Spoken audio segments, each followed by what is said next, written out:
Good morning, Lagos. This is Smooth 98.1 FM. Thank you very much for staying tuned. It's time for us to go into Freshly Pressed 981 with expert analysis of today's top stories in our national dailies.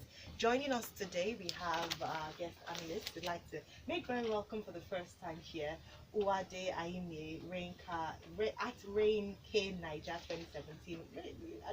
One of our new analysts. Welcome. Thank you very much. Good morning, Lagos. Good morning, Wade. And Justin, you already know him. He's not new. Morning, Lagos. Morning, Here Justin. again. You can find Justin on Twitter at Justin Ijeh. If you'd like to find us on Twitter, we're on Twitter at Smooth981FM. You can use the hashtag Freshly Pressed 981. And you can follow Analysts at Justin Ijeh, like I said, and at Re-Inc Niger 2017. Lagos, you can send us messages through WhatsApp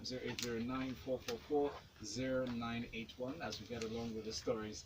Our first story to take a look at this morning with Justin is from Punch newspaper. Now, on the body bag threats made by the Kaduna State Governor Malam Nasir El-Rufai, it has sparked reactions. One of which has made the news this morning is from Mr. Femi Falana. He's a son. He said that the Kaduna State Governor risks being prosecuted by the International Criminal Court over the body bag statements. Well, the comment, for those of you, just for reference purposes, he said that essentially he made a comment saying that threatening foreign election observers and monitors who interfere in the 2019 general elections said they would return to their countries in body bags because nobody will come to Nigeria and tell us how to run our country. Now, in his reaction and the statements that trailed the comments, I mean, how do you take this? From what angle would you look at it from, Justin? Well, if you follow the headline, it would seem as if Mr. Falana just went for the jugular of Governor El-Rufai. Yeah. But then when you read into it, it's actually a very balanced commentary, right? So yes, he does slam the very, very, very serious comments made by Mr. El-Rufai about body bags and people going home in body bags if they interfere. But then he goes on to say, listen, let's even talk about this whole calling on foreign interested parties and pointing fingers between the two parties. That both of you do it, right? Former President Jonathan did accuse APC of hiring, of Obama, accused Obama of supporting, President Obama of the United States of supporting the APC then, and now the tables are flipped and you guys are pointing fingers. Now, by the way, you go courting imperialist attention from Western countries all the time. Who then told you that they will not be interested in what happens in your country? So do you really have the moral standing to tell them to butt out? So that's scare them off. Or to scare them off, you know. So that's the larger thrust of what he says. And I like a particular statement he made here. He says, have both the APC and PDP not engaged the services of lobby groups to convince the governments of Western countries to believe in their ability and competence to fix the problems of Nigeria? You know, he asked that question, and that reminds me of two things. Number one, the Facebook and what's the name of that company again? What's that? No, the lobby company that Data was analytics. Cambridge Analytica. Cambridge Analytica, yes. Cambridge It Analytica. reminds me of that, and then it also reminds me of the famous quote by former President Jonathan, America will know. What are your thoughts on his reference to, I mean, reminding the United States, not so long ago, just last month, that the US and the UK governments threatened to, place visa ban on those who are involved in violence or fomenting or instigating violence in the election or plotting to rig it. He said, I mean, the governor should also, that if the UK and the US are serious, they should still start with the governor. I will encourage people to actually read this story because he went all out. And he said, so he spoke specifically to the special prosecutor of the International Criminal Court and reminded him that, listen, Governor El-Rufai was there justifying the massacre of 347 Shiites by the Nigerian army.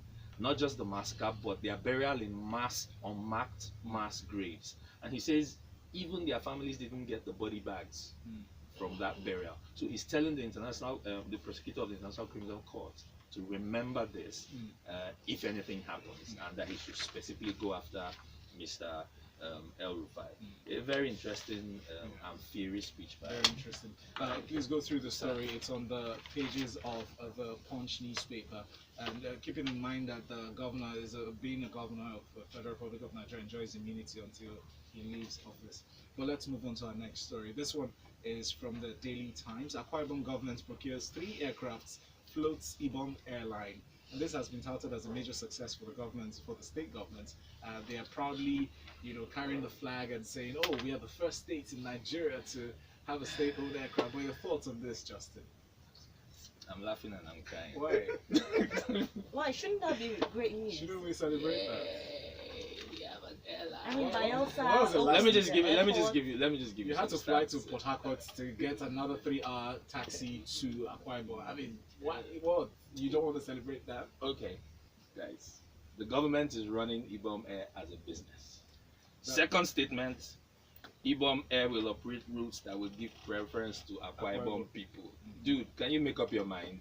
Is this a business or is this a state-owned, please the people white elephant project? Now, there are easily 200 million people in Nigeria, right? So the National Bureau of Statistics on air traffic data says that in Q4, let me just take segmented data. In Q4 2017, total air traffic through Nigerian airports was 3.6 million people. In Q4, so this is quarterly data now. Yeah. In Q4 2017, 3.6 million people. 3.6 million people is 0.5% of the Nigerian population, right? So let's dig into that further. Akwa Ibom population 5.4 million people.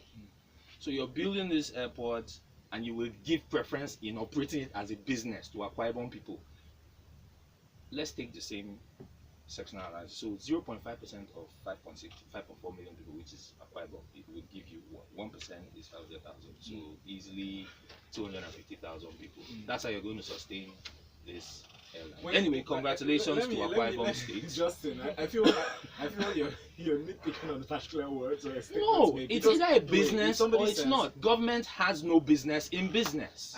Concession the thing I and was stop expecting you to say that. looking for. I'm saying it now. But- Valentine said I should tell you people to concession the thing. You have no business being in business. Well, that is a You good can do all the photo ops, you can do all the politicking about it, but this is bound for one place. It won't come out of my mouth. Yes, but Justin, while that is a good advice for government not to have any business doing business, it's understood from precedents and especially experiences with the Nigerian government dabbling into businesses and the resultant effects there. We understand that this is just the beginning, right? They just received the aircraft. They just got the first flight landing on that. There's a saying tarmac. in my place. Hang on, Justin. And then second aspect with the concessioning aspect, yes, on the side, but giving preference, saying that you're giving preference to Akwa Ibom people does not mean that it's exclusive to them. It means that, oh yes, they probably Said might no, get it. you are wrong, sir. He said the airline will operate routes that will give preference to the Akwa Ibom people. In other words, that's what you're optimizing for. You are optimizing for ferrying Akwa Ibom people to and from where. And hey, good for Akwa Ibom people, but make up your mind if it's a social project or if it's a business. You can't have it both ways. That's all I'm saying. Justin, I'll tell you, the preferred choice is not the only choice. They are both not When the you've same. optimized for the preferred choice, it therefore stands to reason that the majority of your expected clientele will be from that preferred base. I rest my case. Rest it well. Let's take We have messages. some comments here about this. Benga Komu says Nigeria is too big for the Western world not to be interested in our affairs. After all, they invest millions of dollars in our affairs here. He also talks about the Akwa Ibom aircraft. Airlines are so expensive to run and the returns so small. Very soon, politicians will deploy the aircraft to personal use, another white elephant. Awele says no business the government has ever worked in Nigeria. Zero maintenance and below poor work ethic. Is an airport a priority in Akwa Ibom? What do I know? Awele said. Awele is from Lekki. Thank you very much. Fred says, Tosin from Ikoyi said, let me help you, Justin. Is it a business or a corporate social responsibility to the people? Shego says critics of the federal government on their stake in the Air Nigeria have gone quiet about the state government owning Ibom Air. The same critics of El Rufai are quiet in Secondus' election war threats. Hypocrites everywhere pretending to love Nigeria. From Chegin. Thank you. Let's move on to the next story, and this one is from the Vanguard newspaper. Polls: federal government declares Friday public holiday, excludes bankers and those providing essential services. Justin, your thoughts on this? Well, guys, pack your bags, head for wherever your polling unit is. it's a public holiday, so you should make it there in time for the election. That's all there is to that. Fantastic. All right, we'll move on to our next story here, and that is that Yes. JAM may shift examination dates over election. This is from the New Telegraph story, and Uade, I'll come to you for this one. We know that the JAM examination was meant to take place on the 23rd of March, and between the 16th to 23rd, mock exams were meant to be this week, but that has been cancelled. What's your take on this? Very simple. They need to just move the exams. You've moved the elections from March 2nd to March 9th. Kids are not going to do the mock exams. So what exactly do you want them to do? So technically, I don't know what they are waiting for. The board met on Wednesday and they are still waiting to decide whether they are going to postpone. Which is what I'm wondering. So I'm It's wondering, clear. I didn't it's anticipate clear. that INEC It's might like shift elections. it's like the blue skies. The elephants in the room. We're So- all waiting with bated breath. No, but Yeah. INEC What's has gonna clearly happen? said no. It's only an act of God that will cause them to change their minds about 23rd of So February. I really don't know what they're waiting for. Now, when you look at all those things and then we complain about the level of education in Nigeria, Yeah. where exactly are we going? And that's my point, and that's the issue I always want people to look at. Well, at the end of the day, apart from, to be fair to the federal government and to JAM, all aspects of society have been affected by the election because the election has taken priority in Nigeria. And I agree. However, why are you waiting? 23rd is on Saturday. You 23rd of March. So Yeah, this is no, for March. I'm talking Oh, about the mock cancellation. exam. Oh, that, they've You haven't cancelled that even one. set the mock exam date. The And mock you exam can't was set supposed it to be on March Saturday. 2nd. On Saturday, yeah. Neither can you set it on March 9th. So the earliest you can set it is March 16th or 23rd. So what are we waiting for? Are we waiting for The God to elephant. come? Are we waiting for God to come down and We tell all us know that we should move it? you should not plan any serious activity. Exactly. But let's hope that they won't wait for a few hours to the time to let us know that it hasn't postponed. I hope They'll so. announce it by 3 a.m. Why all the cynicism in the studio this morning? We'll move on. A quick message in from Damilola from Ikeja on WhatsApp. It says, only when the economy is growing will people be buoyant enough to spend money to fly, especially when night bus hasn't been banned yet. Deal. Ijeh says, good and healthy arguments between you guys in the studio. Keep it up. Sheon says, so let me see. Civil servants resume to the Akwa Ibom, to the Ibom airline at 10 a.m. and close at 3 p.m. as usual. It's Lagos, okay. why? Yinka says there is this thing called lessons learned. Our inability to inculcate that tradition into our way of life is the reason why we never really carried out one on why Nigeria Airways was run aground. Trust me, Ibon Air or Bloomberg or whatever they call it is heading to that route. Interesting. That's just pessimism. All right, Anne says, of course, it will be concession soon to a private business owned by Udom or related parties. I'm guessing because the government has no business in business. Some people may just be making retirement plans and we are applauding. Wow. All right, moving on to our Not next from story me. here. Wise. We have to move on really quickly. SAN challenges Malami over $30,000 on Organ's account. Interesting story right here, but I'll just give a summary and then Justin, I'd like you to take this one on. A senior lawyer, Mr. Joe Agi SAN, has challenged the Minister of Justice and Attorney General of the Federation, Mr. Abubakar Malami SAN, to come up with evidence to support his claim that the $30,000 he deposited in the account of the suspended CJN was a bribe to compromise the $3.18 billion carry club case. I would want you to take us through the details because it's talked about it being just him, offering a service to a friend and a brother, doing something nice, and now they're coming back to him to say that he's bribing him. Justin. Okay, so context. Mr. Joe Agi SAN is the guy that is being accused of bribing Mr. Justice Walter Onogen SAN. And he is saying, 2009. well, these allegations have come up today now, right? So he is saying, listen, just to be clear, this $30,000 you guys are talking about was money that I paid into his account in 2009, i.e. not be today. So not his money, it's the Walter Onogen's money. He's saying it's Walter Onogen's money, and that's the part that really cracks me up. So this SAN is really a very humble guy, because he went to his senior brother and friend, in his own words, and told him, look, my lord, what's that thing he called him? My lord, you don't have to be traveling abroad and carrying money and all that. And Mr. Onoge says to him, but you know it's illegal for us to operate foreign bank accounts. He said, yes, but you can run a domiciliary account here in Nigeria. I didn't know that. He must have had banking experience, just like me, for him to, be advocating for this type of thing.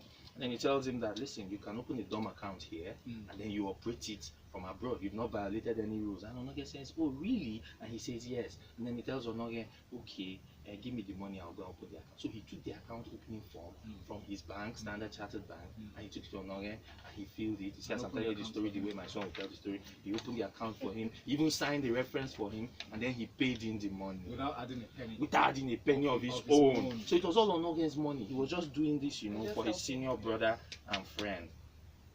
And that the money was left over of Onoge's. He was sure to tell you that the money was left over of Onoge's travel expenses, medical trips, holidays, and conference allowances that he was paid. So he took all this money and he paid into that account, and without paying me a cent. So he did it for free. All right, and now he's being vilified for just being a nice. So why is he saying that nice he's guy. being vilified? Because the story talks about the reason why he's saying that they're now coming to him this time. So one of his claims to fame is that he's the guy who championed the Paris Club refund, the famous Paris Club refund. And Nigeria, before you get it confused, that Paris Club refund didn't mean that money was returned to Nigeria by Paris Club. No, they gave it that name.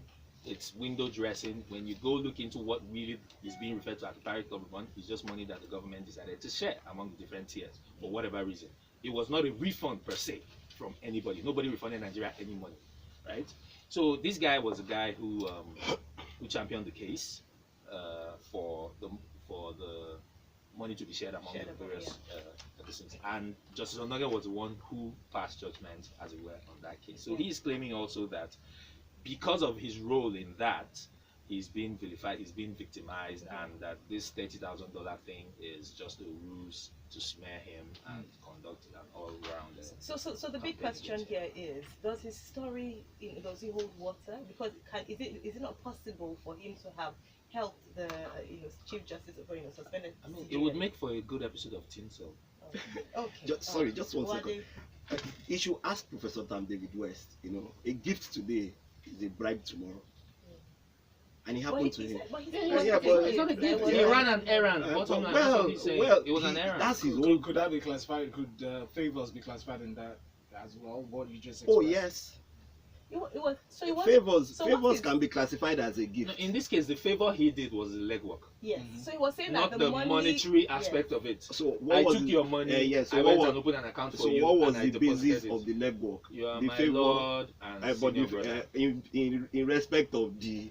All right. Okay, I get where you're coming, Uade. All right. Thank you so much indeed. But you can get details of that story in this day newspaper for this morning. Yeah, just for clarity, the Paris Club in itself is a group of officials from major creditor countries whose role is to find coordinated and sustainable solutions for the payment difficulties experienced by the debtor countries. So when you say the Paris Club in itself does not affect refunds, but by association, by function of what their role is defined as. The specific funds that Nigerian I get your as point. the Paris Club refund. But just for general information. Okay. Correct. All right, thank you very much indeed. Now, moving away from that story, we come here to one that is very critical. Pengerson set to tackle oil firm over employees' disengagement. This is from the Guardian newspaper. Now, the members of Petroleum and Natural Gas Senior Staff Association of Nigeria have resolved or may have resolved to challenge ExxonMobil over deliberate attempts to disengage its employees.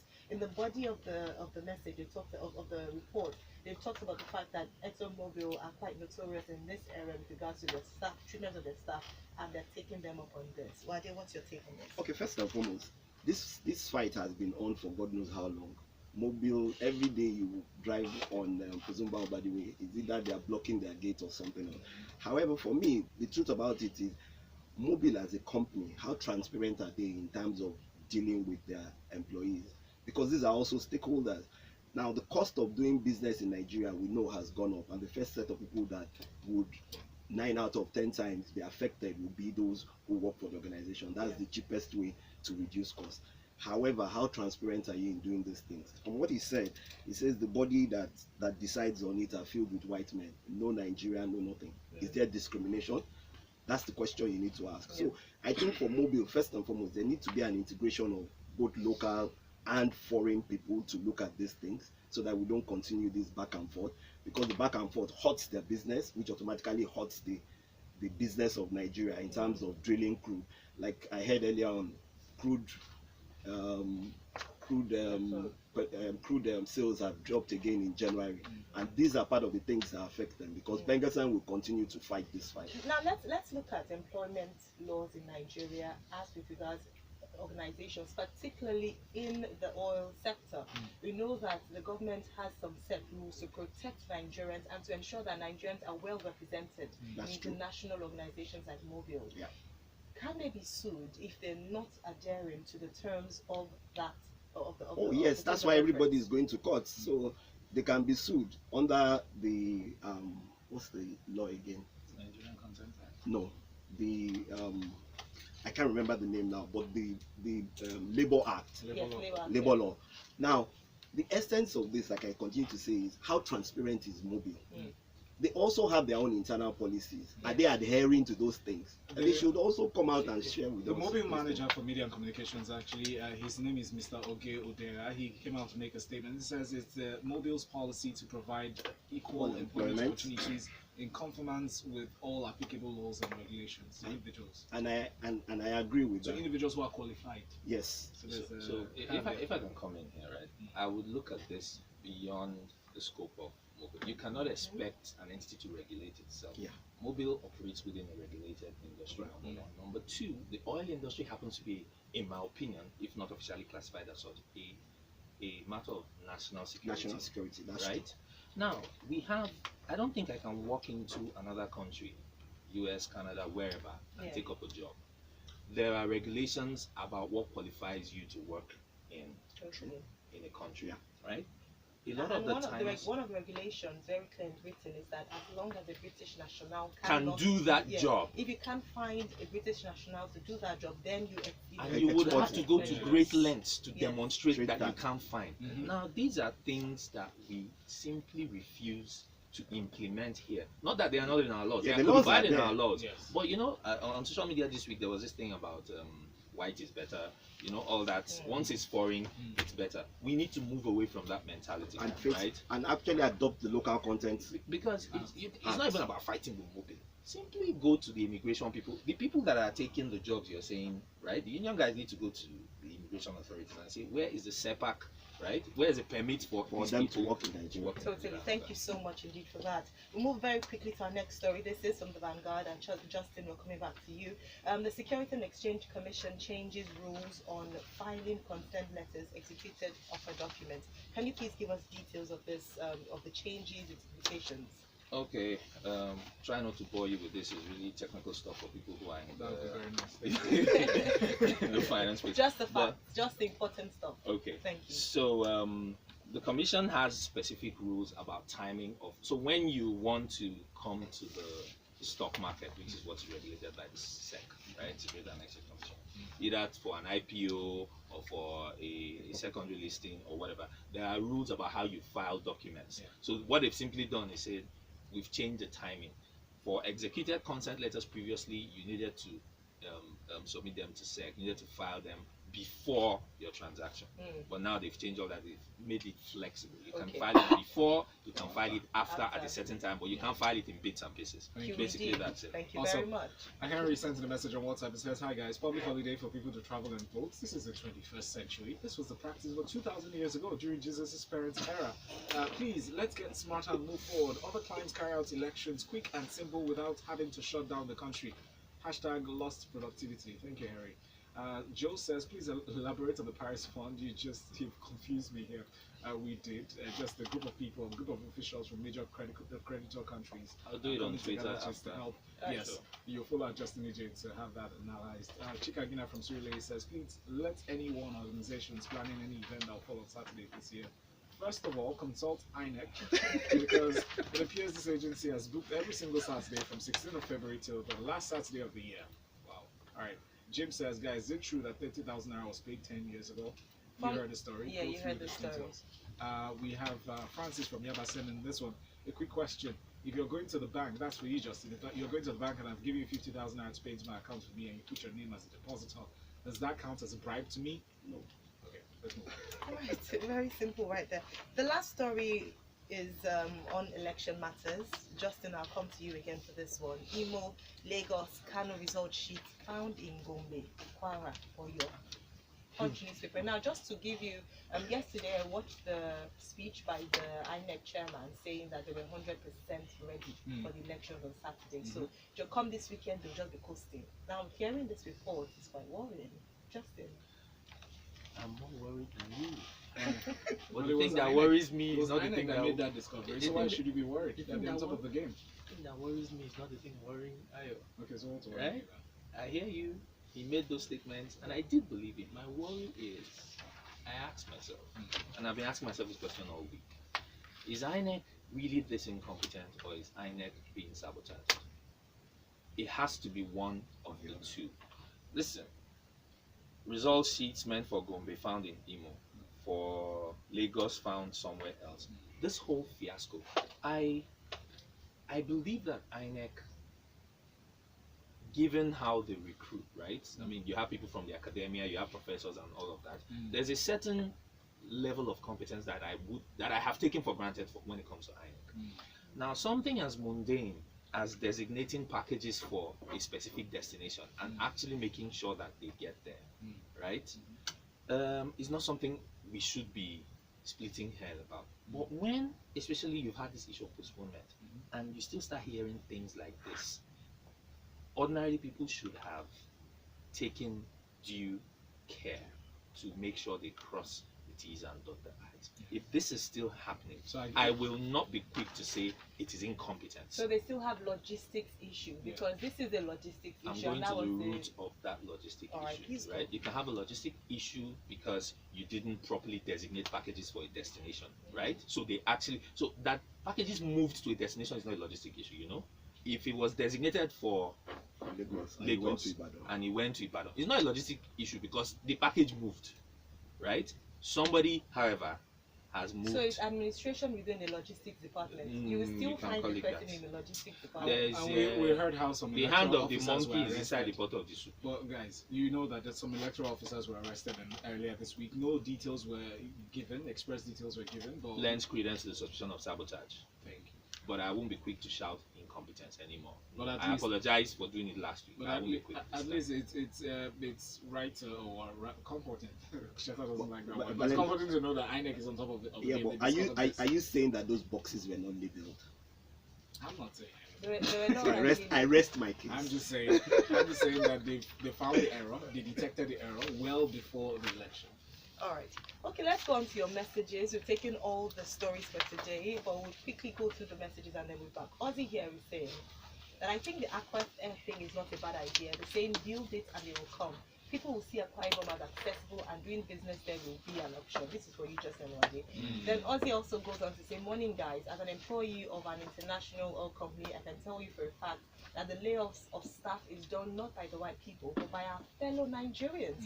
The Nigerians in the HR department in these IOCs are monsters, well, according to her, and use their positions to witch hunt their own people without regard. This is a serious claim.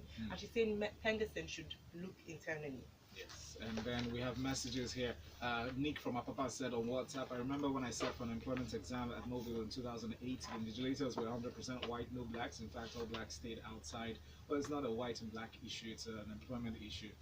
So let's focus on that. Solomon Akoka from Akoka says, this guy just must be a movie producer or director. He's not, I'll tell you that for a fact. He said, see how he described the scene. I was just watching it. All right. It's a bit like African Magic, and for every African Magic there must be a part 2. So see you tomorrow morning Stay tuned. at 7:30 in the morning. Yes. Right. Thank you so much, Justin. Follow him at Justin Ijeh and Uade Ahimie at Re-Ink Niger 2017. Happy birthday, Ugo Dre. Happy birthday. We Happy wish birthday, you Ugo. Happy birthday, Ugo. He found a way to avoid us today. This morning. Please show him some love on Twitter and tell him to bring us our cake the next time he's in. All right, Lagos, we'll go on a break right now. When we come back, it'll be time for us to go into the grapevine. We have some interesting news for you, stories actually. Aish. Where money never Stay safe.